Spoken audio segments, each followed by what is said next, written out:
কাজের ধরন অনুসারে খাবারের উপাদানগুলোকে 3 ভাগে ভাগ করা হয়েছে, যেমন শক্তিদায়ক খাবার, বৃদ্ধিকারক ও ক্ষয়পূরক খাবার এবং রোগ প্রতিরোধক খাবার।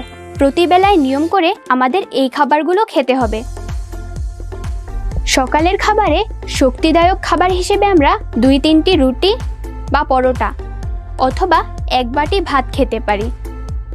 বৃদ্ধিকারক ও ক্ষয়পূরক খাবার হিসেবে 1টা ডিম অথবা 1 বাটি ডাল এবং রোগ প্রতিরোধক খাবার হিসেবে রান্না করা 1 বাটি সবজি অথবা সবজি ভাজি খেতে পারি। মধ্য সকালের নাস্তার সময় শক্তিদায়ক খাবার হিসেবে আমরা বিস্কুট, কলা বা গুড় দিয়ে চিরা, মুড়ি খেতে পারি। রোগ প্রতিরোধক খাবার হিসেবে যে কোনো একটা মৌসুমি ফল যেমন আম, কাঁঠাল, পেঁপে খাওয়া যেতে পারে।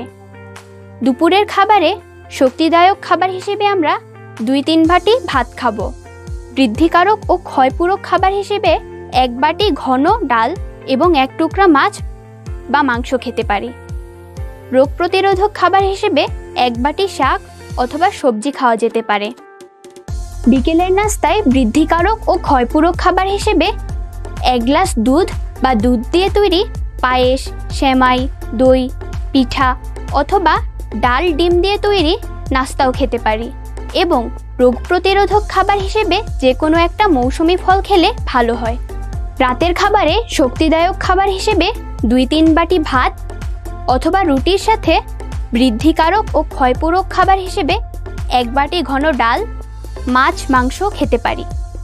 রোগ প্রতিরোধক খাবার হিসেবে শাক অথবা সবজি খেলে ভালো হয়।